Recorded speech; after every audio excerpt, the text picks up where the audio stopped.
तो गाइस, जैसा आपको पता है कि उत्तर प्रदेश का सबसे बड़ा डॉन, सबसे बड़ा बाहुबली, सबसे बड़ा गैंगस्टर कोई था तो वो अतीक अहमद था।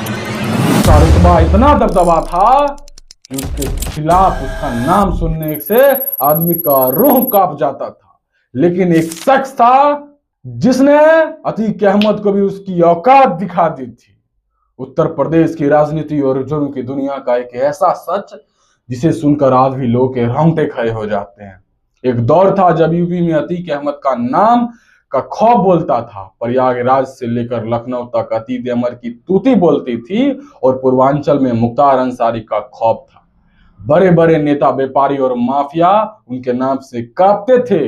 लेकिन यूपी में एक जगह ऐसा भी था जहां इन माफियाओं की एक न चलती थी। एक ऐसा किला जिसके सरहद में घुसने से पहले अतीक जैसा खूंखार डॉन भी 10 बार सोचता था। जब मुख्तार अंसारी भी जी हुजूरी करने का कोई मौका नहीं छोड़ता। जी, हम बात कर रहे हैं प्रतापगढ़ के गुंडा और वहां के बेताज बादशाह रघुराज प्रताप सिंह उर्फ राजा भैया की।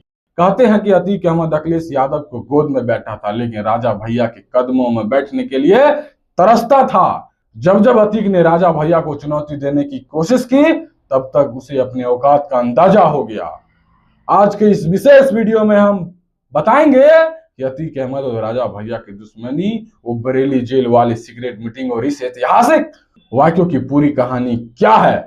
प्रतापगढ़ में कुछ एकड़ में फैला एक ऐसा किला जिसका कंट्रोल सिर्फ एक जिले पर नहीं बल्कि यूपी की पूरी सियासत और जुर्म की दुनिया पर रहता है। राजा भैया की छवि कभी पारंपरिक माफिया वाली नहीं रही। जनता उन्हें एक राजकुमार और रॉबिन हुड की तरह देखती है। आज भी उनके महलों में रोज सैकड़ों गरीब और जरूरतमंद लोग अपनी समस्याएं लेकर पहुंचते हैं, जहां ऑन द स्पॉट फैसला होता है। कुंडा की जनता आज भी राजा भैया के खिलाफ एक शब्द सुनना बर्दाश्त नहीं करती। यही वजह है कि 90 के दशक से लेकर आज तक चाहे हवा किसी भी पार्टी की रही हो, कुंडा में सिर्फ और सिर्फ राजा भैया का परचम लहराया है। दूसरी तरफ अतीक अहमद था जिसने गरीबों की जमीनों पर कब्जे किए, लोगों को लूटा और अपनी दहशत के बल पर साम्राज्य खड़ा किया। राजा भैया को अतीक का यही तरीका सख्त नापसंद था। बात 2016-17 के आसपास की है। अतीक अहमद के सिर पर सत्ता और बाहुबल का नशा चढ़कर बोल रहा था। एक जनसभा के दौरान भीड़ को देखकर अतीक का अहंकार 7वें आसमान पर पहुंच गया। उसने खुले मन से राजा भैया पर निशाना साधते हुए बयान दिया, अब राजा रानी का राज खत्म कीजिए। अब राजा पेट से पैदा नहीं होता, बैलेट पेपर और ईवीएम से पैदा होता है। ये जाना जाता है राजा और रानी के नाम से आप ही जन्माते भी हो, आप ही जन्माते हो। जब कभी आओ जाओ तो रानी साहिबा आ रही है, फलानी रानी आ रही, फलाने राजा आ रहे हैं। अब बंद करो ये रानी राजा का नाम करना। अब राजा रानी बैलेट पेपर से पैदा होता है, बैलेट पेपर से पैदा होता है। हम तो आप अतीक अहमद भीड़ के सामने बोल तो गया, उसको अंदाजा नहीं था कि उसने किस शेर के दुम के पीछे पैर रख दिया। राजा भैया वो इंसान है जो शांत रहकर भी ऐसा जवाब देते हैं कि सुनामी आ जाए। इस बयान के बाद अतीक अहमद को अपनी गलती का एहसास तुरंत हो गया। उसने समझ गया कि राजा भैया से दुश्मनी का मतलब अपनी ही तबाही को दावत देना है। अतीक अहमद जब जेल पहुंचा और उस पर कानून का शिकंजा कसने लगा, तब उसे याद आया कि राजा भैया की ताकत। सूत्रों और मीडिया रिपोर्ट्स की माने तो अतीक अहमद ने अपने इस बयान के लिए व्यक्तिगत रूप से माफी मांगी और राजा भैया की शरण में एक संदेश पहुंचाया। देख रहे हो किस लेवल का पावर था राजा भैया के पास। एक बयान और इतना बड़ा रुतबा वाले खूंखार अपराधी जो अपने आप को बाहुबली मानता था, उसका उल्टा गिनती स्टार्ट हो गया। ये था राजा भैया का पावर। आप कितना भी बाहुबली हो, आप कितना भी बड़ा डॉन हो, लेकिन पाप का घड़ा एक दिन भर जाता है। अतीक अहमद किसी भी कीमत पर राजा भैया के साथ जुड़ना चाहता था। उस वक्त अतीक बरेली जेल में बंद था। राजा भैया के चचेरे भाई और एमएलसी अजय प्रताप सिंह अतीक से मिलने बरेली जेल पहुंचे। जेल के अंदर आधे घंटे की एक सीक्रेट मीटिंग हुई। प्लान तैयार हुआ कि अतीक अहमद राजा भैया की पार्टी जनसत्ता दल के लोकतांत्रिक के सिंबल पर प्रतापगढ़ के लोकसभा पर चुनाव लड़ेगा। अतीक को लगा कि राजा भैया का हाथ सिर पर आते ही उसकी सारी मुश्किलें खत्म हो जाएगी और उसे एक नई राजनीतिक जिंदगी मिल जाएगी। लेकिन राजा भैया की अपनी कुछ नीतियां और असूल थे। उस वक्त यूपी में योगी आदित्यनाथ की सरकार आ चुकी थी और अतीक अहमद पर चौतरफा शिकंजा कसा रहा था। राजा भैया जानते थे कि गरीबों की जमीन पर कब्जा करने वाले और अतीक जैसे भू माफिया को अपनी पार्टी में शामिल करना इनकी साफ सुथरी छवि पर दाग लगा देगा।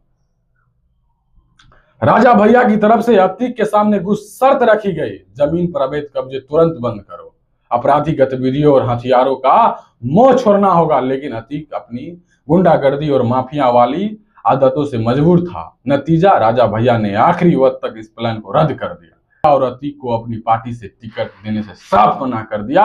अतीक अहमद गिड़गिड़ाता रह गया, मदद की गुहार लगाता रहा, लेकिन राजा भैया ने उसकी एक न सुनी। जो अतीक पूरे यूपी से डरता था वो राजा भैया का ना सुनकर बेबस नजर आने लगा। अतीक ही नहीं, पूर्वांचल का एक और बड़ा डॉन मुख्तार अंसारी भी राजा भैया के रुतबे से बेबाक था। एक तरफ लखनऊ में दिन दहाड़े गैंगवार होते हैं, गोरखपुर में हरिशंकर तिवारी का दबदबा था, सुल्तानपुर से लेकर गाजीपुर तक माफियाओं का राज था। लेकिन किसी भी माफिया में इतनी हिम्मत नहीं हुई कि वो राजा भैया को सामने से आकर चुनौती दे। मुख्तार अंसारी भी राजा भैया को इतनी इज्जत करता था कि जी हजूरी का कोई मौका नहीं छोड़ता था। एक बार जब मुख्तार अंसारी की बीमारी की खबर आई तो राजा भैया खुद एक बड़े राजनेता और शिष्टाचार के नाते उससे मिलने पहुंचे थे। यानी जुर्म की दुनिया के बड़े से बड़े सुरमा भी जानते थे कि राजा भैया बिगाड़ना अपनी कब्र खुद खोदना जैसा है। राजा भैया के बारे में एक बात मशहूर है, वो दो चीज कभी बर्दाश्त नहीं करते, पहले धोखा और दूसरी चीज उनके राजा होने या उनके जन समर्थक पर कोई सवाल उठाए। अतीक अहमद के बाद यही गलती सपा प्रमुख अखिलेश यादव ने 2022 के विधानसभा चुनाव में कर। अखिलेश यादव ने कुंडा में रैली करते हुए कहा था कि कुंडा में इस बार कुंडी लगा देंगे। फिर क्या हुआ? राजा भैया ने भरे मन से गरजते हुए कहा, ऐसा जवाब दिया जो आज पूरी यूपी की राजनीति में गूंजता है। राजा भैया ने कहा, ऐसा कोई माई का लाल पैदा नहीं हुआ जो कुंडा में कुंडी लगा। सिंह ने कहा था कि कुंडा को गुंडा से मुक्त करना, वो कल कह के गए कि कुंडा में कुंडी लगा देनी। कुंडा में कुंडी लगाने वाला कोई माइकलाल पैदा नहीं हुआ अभी तक। कुंडा कुंडा है, कुंडा ही रहेगा और सबकी शान है ये। इतिहास गवाह है, जिसने भी राजा भैया की हैसियत और कुंडा की जनता के प्यार को कम आंका है उसका नामो निशान मिट गया। अतीक अहमद जैसे बाहुबल ने अपनी ताकत के घमंड में राजा भैया से टकराने